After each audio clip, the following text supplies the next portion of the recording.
All right, Alex, what is going on, man? Welcome to the show. Appreciate you being here. Hey, how's it going? Thanks for having me on.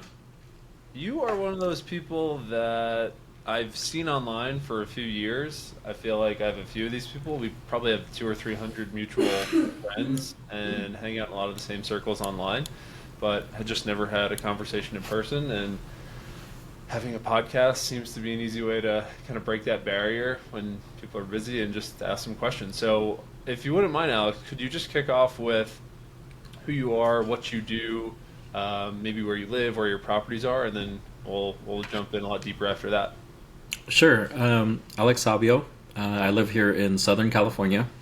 It might be different from other people that you listen to. I actually still have a W-2 job. I'm in healthcare. I've been doing that for over 20 years now. I'm the old dude in the hospital, but that's kind of weird. Um, Live here in Southern California. Been investing in real estate for over 20 plus years and made like almost every mistake in the book.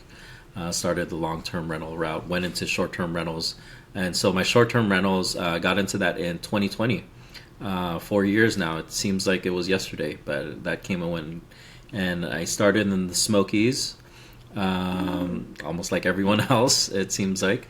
And I do have properties in Gulf Shores, Asheville, Phoenix, and then our hotels in Bentonville, Arkansas. So it's kind of all over the place, but I self manage all of those properties, except the hotel. We have partners that help manage that. So, Gotcha. Cool. Okay, right into it then. You're out of state from a lot of these places. How did you get into the world of out of state real estate investing? Yeah. well, I live here in Southern California, and when I first started investing in real estate, like those numbers just weren't working out. At least in my mindset at that time. I could have made it work, but I just didn't Uh-huh. know. You know, you read all the books of listening to the 1% rule, how it's not going to work in California. At the time, the homes were like $400,000. There's no way I'm renting that out for $4,000. This is before short-term rentals were even a thing 20 years ago. And so I started looking out of state, and so I got into like Durham, North Carolina. I got into like Houston, all of these other areas. And one thing to note about me is I'm cheap as hell. And so I was like, I was not going to spend 400, 300 grand on a property. I would, spend under 100 grand. So I was investing like in Midwest states. So I got comfortable with investing out of state, buying homes like sight unseen, just using a good realtor and, looking at inspection reports, so on and so forth. So when it came down to getting a short term rental, I did feel comfortable purchasing out of state. Gotcha. I guess we'll talk more about the operations and having a portfolio and scaling it, but just for those wondering, how did you get into real estate? What was your first deal or your first or your second? So it was my grandparents. My grandparents, they were the wealthiest people that I knew, and a Filipino thing to do is to have a boarding care facility, and they owned several of those in the '80s. And that was just something that I thought it was cool. Like, oh my gosh, they have all these homes, and I thought they were rich, and I was like, well, that's probably something I want to get into. And I remember when I purchased my primary home when I was just coming out of respiratory school. My grandma told me, she said, I don't know why it stuck with me. It wasn't like she was giving me groundbreaking advice. She said, I never made good money until I invested in real estate. And so just in my mind that was going to be something that I did. And 2002, like I was working night shift at a hospital and they would always have all these infomercials on at night. And I kind of just like hook, line, sinker, like I kind of bought into it and just started going down that rabbit hole. Gotcha. So, can you just walk us through the operations of like the first deal, like acquisition, price? Do you still have it? How did it work out? All that. Well, first deal was a long term rental. I don't have that anymore. That was pretty simple. I mean, you're talking the first home I bought was in Durham, North Carolina. It was a brand new construction on a lake. For I want to say it was $130,000, and to me that was a steal. Still is right now, right? Yeah, it's a great deal. And yeah, and I had property management for the most part, like it was hands off, but I didn't profit anything. I want to say my first mortgage payment was probably like $1,300, and the rent was like $995. So I was losing money every single month. But I looked at it as a long-term investment, and just slowly over time, the tenant paid off the like slowly paid off the mortgage, and rents went up, and there was really not much operations there. Got it. Okay. So you've kept at it for a few years. Where unit count wise or like business wise are you at today? I know you mentioned you have properties in a few different places, but can you just kind of give the group an audience and the overview of what the portfolio looks like? So we own seven, we manage three, and Okay. then the hotel is like the fun thing that we have a fund. It's a 76 unit hotel. Okay, gotcha. So getting into operations, how do you think about managing these? You have a full time, or you have another job. I'm not sure if it's 100% full time, but there are people that listen to this show that they're maybe considering moving off a management company, or they have a management company. How do you go about or think about managing your properties? If it is just you, we'll talk more about the operations. If you have people helping you, we'll talk about that as well. But for those that are not sure how they can kind of scale a portfolio from at a distance or manage it from at a distance, how do you do it? Yeah, I wish, you know what we need, Jonathan? We need like a support group for like real estate investors, because I feel like the amount of stuff that you get into, because initially like when I got into real estate, it was long-term rental, it was kind of just hands off, and got into short-term rentals, it was like, oh man, you're running a business. And the one thing people don't realize, that short-term rentals is real estate, but it's more of a business than anything. And so one of the things that you don't anticipate is getting screwed over by a contractor, getting screwed over by a builder. Sometimes your cleaners are doing a bad job, and you're having to hire and fire people. And these are like real life situations that are affecting people greatly. And those are the things that I never anticipated when I first started. And so what I would tell people is, when you get started in the business, pretend as if you're going to hire a virtual assistant down the road, and just write down all of your processes. And you don't even have to write it down. I would say just record your screen. And so I use the program's called Descript, and so I'll just record all of my processes. And so luckily, like short-term rentals had so much cash flow and tax benefits. My wife was able to retire from her W-2 job, so she helps manage a lot of the operations aspect of it. And so once we finally grew, then we've hired a full-time virtual assistant, where they can help us with all of the guest messaging, bill payment, coordinating cleaners, pest control, so on and so forth. Gotcha. With that virtual assistant, a question that we've heard a lot of people struggle with before hiring is like payment structure or setup. Some people are thinking I need to pay a percentage of revenue or profit, or some people base or bonuses. Can you walk us through? You don't have to give the exact amounts, but Yeah. if you are comfortable with, feel free. But could you walk us through the structure of how you pay your VA, and incentivize them to do a good job? Um, y- as far as incentivized, we've kind of gone back and forth with all of this stuff, right? So I've tried to go real cheap. I think the first virtual assistant we hired was at $3.50 an hour. And it was even cheaper than that, because I was sharing her with another investor. And so like she was working for me for 20 hours, and then she was working for the other investor for 20 hours. And what we found is that it worked out really good, but she couldn't focus her energy in one system. And if, for example, if I have a property management software system and they have a different property management software system, it's kind of difficult. So we kind of grew out of that. And as far as pay structure, if there was any incentives that I did, I would say, hey, if you could find us more direct bookings, like going on these Facebook groups or whatever it is, I told her I would give you like $20, for every single time. And, if they're making $3.50 an hour, like that was a big thing, to hopefully get more incentives. When we moved on from her, I wound up hiring another one, and that didn't work out. And I paid her more. And sometimes paying people a little bit more money doesn't really yield you the best results. I don't know why I thought that. It's more has to do with hiring the right person with the right attitude. And so now what I did is I use a different company, and they outsourced that for me, where they kind of trained them and kind of filtered out, and they wind up versus when I first started hiring virtual assistants, I would have like 30 interviews, and I'm like, oh my gosh, I'm so burnt out asking the same questions over and over, and then in the end, like, wind up getting burnt. Versus someone filtering out, finding the right people in front of you, and just having to do 2-3 interviews. So so now we just have one virtual assistant. She works full time for us, 6 days a week, 8 hours a day. And as far as pay, we pay her about $1,500 a month. Totally worth it, but you got to put in the time and effort. Because the thing is, if you even just putting in SOPs, like everyone always says, put in write SOPs and just hand it off to them. I think I failed before her. Like I had all these SOPs, and I would put it on Asana, and then like Monday you would have these tasks, Tuesdays you'd have these tasks, and she was failing. And now I meet with her ever since initially, when we first hired her, I was meeting with her like at least 2 hours a day, every single day. And it was actually more work. I was like, shoot, this is a lot of work. But for me, it was a lot of hand holding. And now it's like we just jumped off a call and it was like 20 minutes.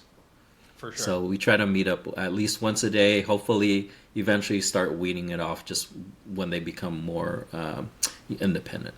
Yeah, that's for sure the biggest mistake we see people make with VAs is either just hiring them and expecting them to be great on day one with like no training, or just handing them SOPs, which is an accomplishment, but then not like working with them a little bit on what they actually mean, how they integrate with other people, and making them feel like part of the team. So that's really cool. Something that we've struggled with ourselves with VAs, and also just for like clients and people we've had on the podcast, is like out of hours or like off hours or off days. So you said they're 6 days a week, 8 hours a day. Are they 9 to 5? Are they taking more of like a night shift role? How do you think about that? And are you happy with your current setup on hours, or do you think that maybe having a different like time structure schedule would be something you're tinkering with? Oh, I do want to have like eventually like it's about revenue. Like if we brought in more revenue, I would hire more people. And actually, I kind of want to bring in like you feel kind of responsible with like, oh, I need more property, so that way I could eventually give you more raises and then hire another person, so on and so forth. What I found personally is, because I'm Filipino and I was hiring people from the Philippines, and that's kind of what everyone was talking about. My experience now, like. Our virtual assistant, she's actually in Argentina, and the time zone alignment was actually key, and a lot more important, because now I felt like in the Philippines, like they were all working night shift, and I felt like certain times things wouldn't get answered, and in your mind, like if things aren't getting done, you're just running wild. Like, are you just sleeping? You know what I mean? And the fact is, if something happens in their lives, most likely it's going to be during the daytime, like whether it's kids events, sporting events, family issues, so on and so forth. For them to work at night also was a big deal. So this time we wound up hiring specifically in Latin America to be in the same or close to the same time zone. So got it. So they're working something like 9 to 5 or 8 to 5? Close, yeah. I mean, I have them at 6 p.m. but for whatever's convenient to me, so that way I could do stuff and take my kids to school. So I'm in California, so they work actually from 6 p.m. to about 3 p.m. Pacific Standard Time. Which in Argentina, I think they're 5 hours ahead of us. So, okay, gotcha. So I guess with the time zone, then I guess they are working a little later in the day, or yeah. Is it okay? Got it. So they can kind of handle, or are they handling more of like what would be after like 5 p.m. for you, or is that when you kind of jump back in? And if a guest messages, who answers that type of message?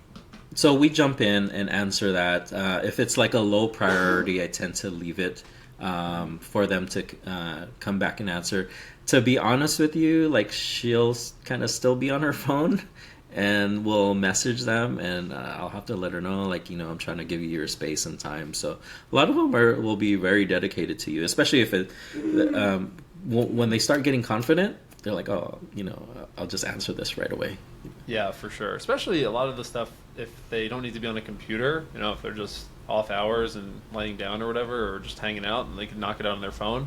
We've seen the same thing where, they'll just kind of stay available, or just stay available for responding to stuff, but not other types of tasks. So sometimes that's helpful, but it can be tricky, as with VAs, if it's a different time zone, or if you're getting messages at off hours or weekends and you're not sure who's going to answer them, or it's not super clear, you have a different expectation than the VA or the person in general. So sounds like you have a good expectation that you set with them, and make sure that they can do that. As far as like operations go, what tools and softwares do you use in the business to track what's being done? I guess, to use a project management tool, a task manager. How does this person that runs the day-to-day of your business know what to be doing or what to prioritize on a daily basis? Yeah, and I think this answer will change probably a year or two from now, because I just think AI is kind of taking over a lot of this stuff, where it's going to make it a lot easier. As far as our project management tool, remember, guys, I'm cheap as hell, right? So I use Asana, and so we found that to be, and I just have the free version, right? And you could do a lot with that. You could do a ton with the free version. Just like, what I'll do is I'll just record my screen, and I'll say, hey, this is how to pay your monthly taxes, and I'll just put it on the calendar to be done first of the month. And then they'll just check off whether it was done or not. And I'll have different tasks, like whether it's like bookkeeping, cleaners, calendar management, so on and so forth. The other thing is, what we do is we use Slack to communicate within the entire group. Like, my wife's on there, the co-hosting business that we have, my brother's there, our virtual assistant's there. So we'll post videos there and have huddles. That's where we have our daily huddles on Slack, and then we'll kind of share our screen with Asana. So, what do your daily huddles look like? Is it the same every day? Is it the same people every day? What do those look like? Same people every day. It's just me and the VA. And then initially what we do is we say, is there anything, I'll ask them right off the bat, you doing okay? Is there any tasks that you went through that you did not understand? And a lot of times it's, I show them the tasks. The second time is that we walk through the tasks together. And then the third time, she does the task without me doing anything, and then they're on their own, right? Like, yep. Like those 3 touch points. And I think that was my biggest mistake, is just giving someone like, hey, watch this video and just do it all by yourself, versus, hey, you watch me do it, let's do it together, you're gonna do it, now you're on your own. So for sure, I gotcha. I forgot to ask before, you mentioned that you use a company to get the virtual assistant you have now. Do you mind sharing what company that is? They're called CS Outsource. That's who I use. And you like them? You recommend them? Yeah, I mean, it's about the people. That's really what it comes down to. Like, and so we really like. I mean, she was the first interview, and I was like, she hit it out of the park. I think this time it was me hiring based on attitude. Like, to be honest with you, she didn't have much experience.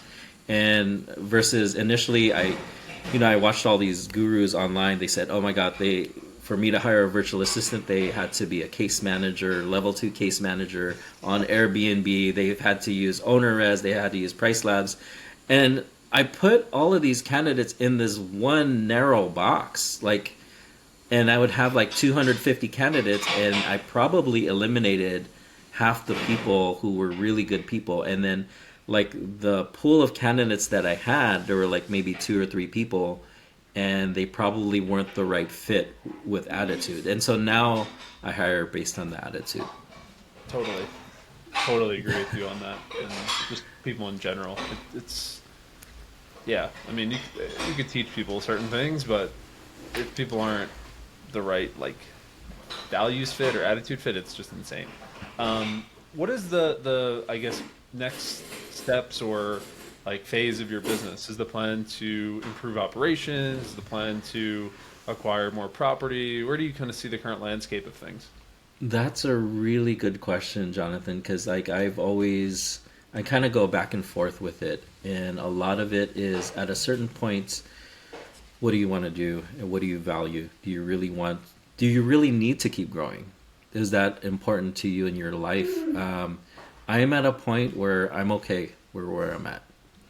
And Yeah, I wanted to completely, do I need to make 40, 50,000 bucks a month?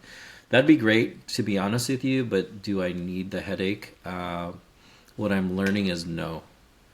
And I need more time than anything. That's why I hire the virtual assistants. That's why focus so much on operations and automation, so on and so forth, because I'm really trying to buy time. And are you okay with the amount of revenue that you're generating? I've come to the point where I'm okay with it. I got you. Makes total sense. I had a similar reevaluation of things last year. I think a lot of people did when it was harder to acquire properties, and just looking more at like your current portfolio, the risks, the benefits, and just deciding what is the reason that we're doing this, and does it still make sense to go in a certain direction. So that's really cool to hear. Yeah, You I mentioned am thinking about like maybe selling and downsizing in a sense that maybe I sell two cabins to get one big one. And I want to do something different and cool. And what I'm finding is when I evaluate properties, because I have a coaching program and I have like over 100 students, and whenever they bring me deals and we analyze them, the deals that make sense are the ones that are like massive, like these 6, 7 bedrooms that have like, you know, all of the crazy amenities, right? Amazing view, like pickleball, all of these things. And I'm like, that sounds a lot more fun to me than just doing like the above average stuff. And so maybe consolidating the portfolio, having like selling two properties to get like one super property might be the way to go. Yeah, I could say a lot on that, but I just think that's a good direction. It makes sense. I see the same thing. You mentioned automation and AI and the potential of it. I think we would all agree the time we're recording this, December 2024, that we're still super early with a lot of AI, but the people that are using it are probably at a big advantage. Where are you using it currently? I guess before I ask the next question, where do you use AI currently in your business? Where are your day to day? Other than, I mean, right now, just other than ChatGPT and throwing in what I would put as my replies with all the spelling errors and having ChatGPT correct all of it. We have used one automation tool. I won't mention their name, but it just didn't work out because it wasn't answering the guest correctly. And I was getting ready to turn it on in the sense that what it was doing is it was scrubbing all of your answers, like previous answers to any questions. And then when it was answering the guest, it was completely off, like maybe a third of the time. And so I was like, okay, so it's not ready. It's not prime time yet, but it's getting there. It's getting there. If it was right 90% of the time, I'd be okay with it. But I was still at a point where I had to approve the answers. Like, for example, a beach home, people would ask, where is the nearest beach access? And it would answer that like probably 10 times out of 10 because it was asked like, hundreds of different times. But when it would ask, where's the nearest dog beach or something like that, it would just be incorrect. Got it. And Specific. right, very specific. So I think it's getting there. And I want to say like a year from now, the landscape will be completely different. Do you see AI replacing people as far as the response aspect of Airbnb or like guest messaging at any point in the near future? No, like I would still have my virtual assistant, like, and I wouldn't like cut her hours or anything like that. What I view it as a tool to be more efficient. For example, like I love Korean barbecue, right? And so there's a restaurant here in Tustin, California. It's really cool. You'll go there and you'll scan the menu and you'll hit, give me beef bulgogi or whatever it is. Give me beef brisket, and it has a robot that comes and brings it to you. But it didn't eliminate the waiter. And what we found is that the waiter was a lot more efficient. Like we were getting water poured more frequently. We were getting our trays replaced a lot more frequently to where it was clean. So it's more of a tool to help you do your tasks or your job a lot more efficient and better. Yep, I gotcha. On, I guess, an automated message or automation standpoint, in your business right now, can you walk us through just any automations you have? If it's like sending guests their door code or messages to cleaners to assign them to a property, can you just explain how you do that? Or is that a manual component of the business, something that you or your VA or wife is doing to, I No, guess, get communication out? yeah, we definitely focused in on that early with automated messaging. I've used a ton of different property management software systems. Right now, I'm using OwnerRes. I'm not the biggest like. There's some huge like super fans of OwnerRes. That's definitely not me. I'm kind of like just. I'm like, oh, okay, it is what it is. But we have our automated messages with them, and for the most part, we're not having to mess with that. Every now and then, I'm like, man, the guests keep asking for their door code. Well, we'll be like, well, let's just move up that messaging a little bit, just earlier, so that way they're not asking for it. So we definitely have that set out, and then we have a bunch of like templates to be able to answer people. But not only that, what we do is we have TouchStay, so that's our digital guidebook, and TouchStay is actually pretty cool because it has like a SMS feature. OwnerRes does too, but remember, I'm cheap. I don't pay for that feature. And so TouchStay will send that SMS out, especially to VRBO guests. And so we have like our digital guidebook set up like, hey, here's like a bunch of videos on how to access the property, so on and so forth. And I believe we send those out like 3 days before they arrive. I gotcha. Any favorite, I guess, tips or hacks or little learnings you've had around like messaging or automations or things that you've done to play around with technology in that space? If anything comes to mind. It was definitely the digital guidebook. And so like, because I go to my properties probably once or twice a year and I make videos of everything. And troubleshooting videos, I could probably have a set of like 20 troubleshooting videos, and like how to operate the hot tub. Here's where to reset the breakers. Here's where my secret stash is for my remotes. Here's my secret stash for batteries. Here's how to operate the propane tank in case like it's not working.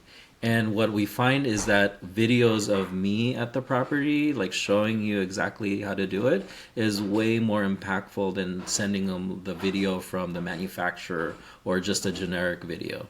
And so we have all of those videos in our guidebook. And so that helps our VA as well. And so what we do is, like, if someone's asking about the pool alarm, just go and send them this link if they can't view that themselves. So I found that very, very helpful. That's really interesting. I actually have never heard of that. So those are like real life or in person like Loom videos. I know you don't use Loom, but another tool. Just you troubleshooting or showing how things work in the property yourself, and those are part of the guidebook. Yes, yeah. And like I said, much more impactful because it's you at the property. Huh. And it's like, hey, here is the button for the hot tub. Click on this button. It's most likely in the eco mode. Just press up and down and give it a few minutes. That's and really so, cool. Yeah, very impactful. So, have you found doing that cut down on your, I guess, guest questions or like FAQs? Yeah, well, I can't like measure it, but what we do find is the guests will message us and say, "I already watched the video." And you're like, oh, okay, perfect. And not only that, you'll have the views, the counts or whatever. Some of them will go viral for whatever reason because someone's trying to figure out how to reset a Samsung refrigerator because the ice isn't working or something like that. And like, oh, cool. I got, 100,000 views on that. And not only that, it was like free advertisement for our website. And so, but you'll see some of them will have like 20 views, 30 views or whatever it is. So someone's watching them. That's so interesting. That's so cool. I like that. We're going to probably play around with something like that. I didn't even know that was a thing. So really, really cool tip.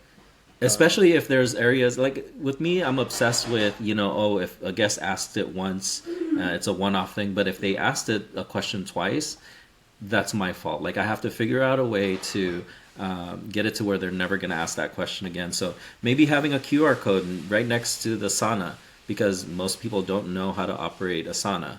Having that QR code directly linked to that video might help out. It's really good. Anything else you've done as far as like guest operations or little things you've played around with that maybe you wish you would have done at the beginning or that you wish you would have stopped doing sooner? Maybe pricing is really focusing in on pricing, especially like in these markets where there's really slow seasons, like focusing in on pricing and operations. And we're still working on that, to be honest with you, and figuring that out. That's one thing. Like, for example, my properties at the beach, they're completely empty.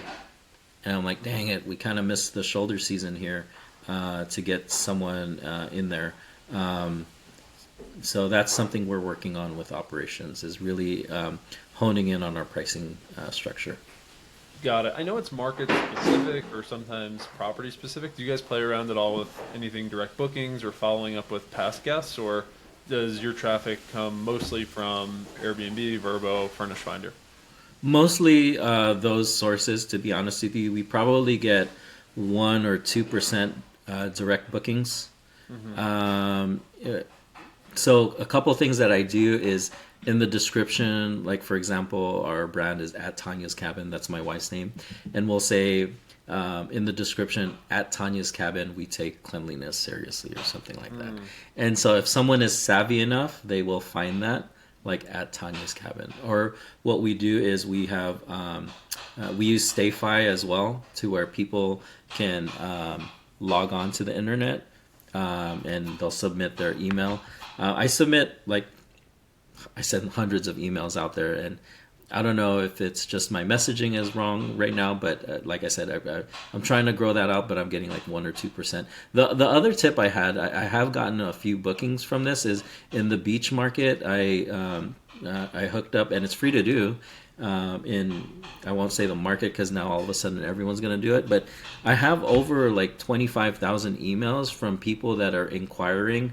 And every single month I'll get like maybe 100 or 200 emails from people that are inquiring about, they're going to the tourism bureau for that city. And because I advertise my rental for free for that city, they will partner with me and share me all of the emails that, when people are inquiring about things to do in that market or, places to stay. So. I've never heard of that. And you don't have to say the market name, but let's say someone is in the middle of Kansas and they're listening to this. Is there any steps they could take to do that? That's really interesting. Yeah, just randomly I was looking at, because every single city, cities want people to come in, right? Even in the Smokies, like I'm in the Smokies and I said, like, can I go on their tourism webpage, and they said, yeah, you could list your property here on this webpage for free. And then what I would do in these different markets, I would say, if I list my property on here, would I get all of the emails from all these people that are inquiring about different places to stay, so on and so forth. And luckily, this one market, it's not the Smokies, the one I mentioned, but they actually said, yeah, that's actually something, you're our preferred partner, so you would have access to that. And they are like a national park or like a travel website, or again, no, just trying to make it tactical for someone that, again, not in your market, people out there. So like, let's say Kansas City, Missouri. If you're in Missouri, just type in Kansas City, Missouri Tourism Bureau, whatever it is, and then just having a conversation with them. And this lady in this market, she gave me her name and email. And so that's actually like information that I think most people aren't utilizing. Now, is it like warm leads are people probably that stayed at your property? Those are like the people that are most likely to book. But to me, it's a numbers game. If I'm sending 25,000 emails out there every single week, or a newsletter, if I get 1 or 2 hits out of those 25,000, then it's a success. Totally. It just takes one to fill a booking, and it's not a ton of effort. Exactly. to Yeah. send out a lot of emails. Do you use Yeah. any specific tool to send out like mass emails, or just Yeah. email or something like that? Uh, as of now, we're using Market My STR. That's what we use. Okay. Yeah, so I've already built that system out where they get into email marketing campaign. I don't know, we're kind of like going back and forth on how to do this, but right now I think we send out 52 emails. So once a week they're getting an email from me like, hey, here are top 5 hikes to do in this market. Here are top 5 restaurants to do in this market. Here are top 5 dog friendly parks in this market. And these are markets that I'm in. And then on the bottom of the email, it'll say, if you're interested in booking with us, here's our featured property. So Interesting. I've never heard of even Market My STR, but we can link in the show notes. That's cool. But again, it sounds like even for us, we're just playing around with it now. We're going to build it out this winter, but I don't know, even from talking to more and more people, like the the hosts that I've spoken to, they're not getting tons of direct bookings. They're not getting tons of follow-up bookings from email using StayFi even, let alone when when I hear a host say that they're going to create like social media for it and start driving yeah, ads to it. I'm it's like, true. I already know. I mean, maybe this is a limiting belief, but I don't think so. In my head, when I hear someone say that, I'm like, that's just, you're going to stop doing that in 3 or 4 months, because I've never heard that working other Yeah. than someone who has like cabins that are like unbelievable and Right. it's like a community. But, I don't know. Is there anything that maybe you think people are missing, or something that you want to start doing more of, like to get direct bookings? For us, we're just going to be kind of taking your approach of like the numbers method. We're going to get emails from StayFi. We start sending them out monthly. We have a direct booking platform just through Hospitable. Very simple, very easy. But our view is maybe someone will bite if they've stayed with us before and they had a good stay and they just want to save some money. But I really just have not heard of individual property owners scaling or getting lots of bookings from direct bookings. So anything, I guess, you would comment on that maybe either you're going to change or that people are just like missing in general? Maybe I'm being closed-minded on. No, you're right, and it's going to be very market specific. Like my properties are in vacation destination markets, and I don't know, with me when I vacation somewhere, and if I go back there next year, am I likely to stay at the same place? Probably not. I probably want to try something new. You know what I mean? Unless I had this amazing experience. You know what I mean? And at that point, was it worth it? Like I have a friend who like sends cookies out to every single guest, and they're like local cookies. And not only that, he actually physically call. Well, his virtual assistants call, and it's not just a message. They'll actually call and ask if everything's okay. He claims to have better direct bookings or repeat guests from that. I don't know if I have the bandwidth to send people cookies every single time right now. And he has like way like you're talking like 8-bedroom homes in Austin, Texas, or something like that. Like so it's a little bit more unique properties that would probably get booked again in the future. One of the things that I started doing, and actually just got kicked off Google Maps, but I would like tag my properties in Google Maps. And so what I found, especially like in beach markets, like people will tend to look at Google Maps and like figure, oh, I want to stay here because it's closer to the beach that I like, or it's closer to this restaurant that I like. And so if you could tag yourself on those maps and then put your website there, I find that that's probably a better bang for your buck than spending a lot of the money that everyone else Give does. an overview on how that works? I actually don't know how that works at all. I don't know anyone that does that. But like, even I was in Florida this past week and I was trying to find hotels because when I travel by myself, I stay in hotels, and I could not figure out how to remove actually seeing Airbnbs and Verbos or like vacation listings in my search. I actually found it very annoying. But if I was an owner in those areas, I bet they are getting some traffic from them. I don't know if that's what you're talking about, but basically, Yeah. it seems like some of these feeds are starting to curate into Google searches, or Yeah. maybe something else that you're talking about. Yeah. If it is or not, it doesn't really matter. Could you just talk about how you, I guess, went about that, or like how someone can do that if they're listening to this? Yeah, so if you just go under Google Maps and type in your address, and I think if you right click on it, or you could like name your you could add a tag or claim it as a business. If you just do that one thing, you can have some sort of tag. And then at this point, you could name the property. For example, my property in Asheville. Hopefully, you guys will be able to find it. If not, I did a poor job. It's called Hillside Bungalow in Asheville. And then not only that, on your Airbnb or VRBO listings, there's some type of SEO where it says Hillside Bungalow in Asheville. And hopefully, if the guest is savvy enough, they can probably Google this and it'll link up to me on Google Maps.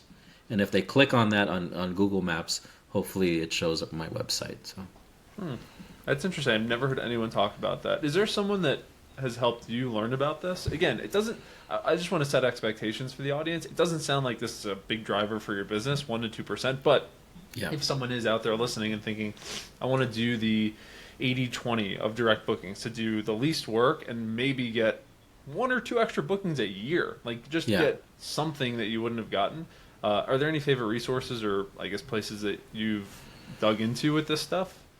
A friend of mine, Gil Chan, with Crafted Stays, he has a company where he helps people build out their own direct booking websites.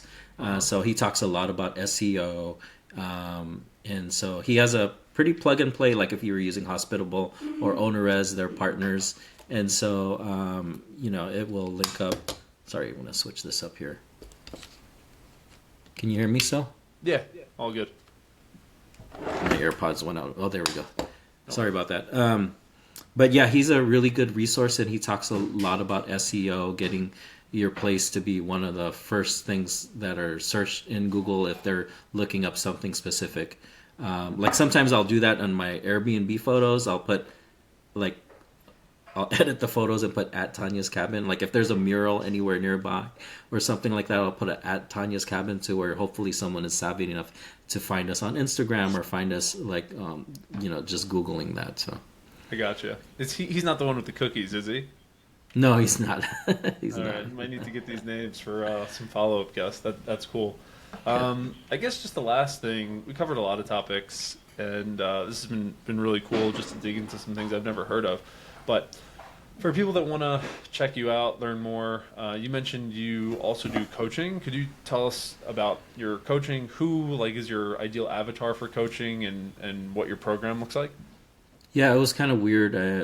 During the pandemic, I'm a respiratory therapist, and so at the hospital, everyone was miserable. I could tell you, doctors, nurses, it was pretty difficult for us. But everyone kept coming up to me and asking me, "Oh, what are you talking about? You're creating extra side income from what? Airbnb? How do you do that?" And so at a certain point, I was just helping a bunch of doctors, nurses, physical therapists, and so at a certain point, I got tired of having 3-4 phone calls every day, helping and answering the same questions. So I created a community called Healthcare Professionals Investing in Real Estate. And so if anyone's on Facebook, please join us there. And so you could reach out to me if you want more individual coaching. And it's not for everyone. It's definitely someone that is tailored into wanting to start and scale their business and save money on taxes. But it's a 13-week program. We have weekly group calls and we have one-on-one sessions. And I try to link up. The best thing I do is I connect people. So if someone's interested in investing in the Smokies, I'm like, I got all your people. These are the people you need to connect with. I know exactly who you need to talk to. And so because I have helped so many people and have hosted so many weekly group calls with different realtors, different providers in the market, that I know exactly who people need to reach out to. Gotcha. And I'm looking at the group right now. We'll link it in the notes. Is your ideal person that you help typically someone in healthcare, or what type of people have you typically helped so far out of the 100, profession-wise or whatever? Even just for me, if I come across someone, I can nudge them your way if they are looking for help. I think there's an A to B connection whenever it's someone in healthcare, because we kind of go through the same, same things in life. But to be honest with you, it translates to everyone.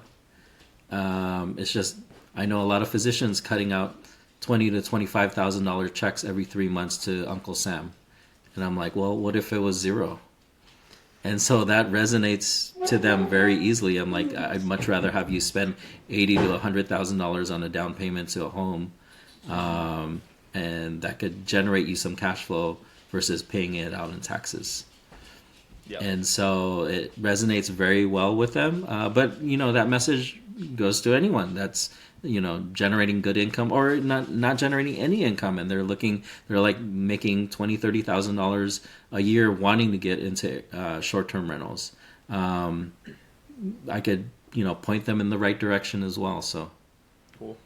All right, awesome, Alex. I really appreciate it. I will link all that. You dropped some great tips. You have a cool business. You're doing it from distance, and you just seem to have a good temperament, and you seem happy and content with what you're doing, which I don't hear too often. So that's tough times cool. right now. Yeah, exactly. So, Alex, really appreciate you coming on. I'll post your stuff in the notes below, contact info, and everything we talked about. But thanks again for coming on, and look forward to speaking again soon. Cool. Thanks for having me.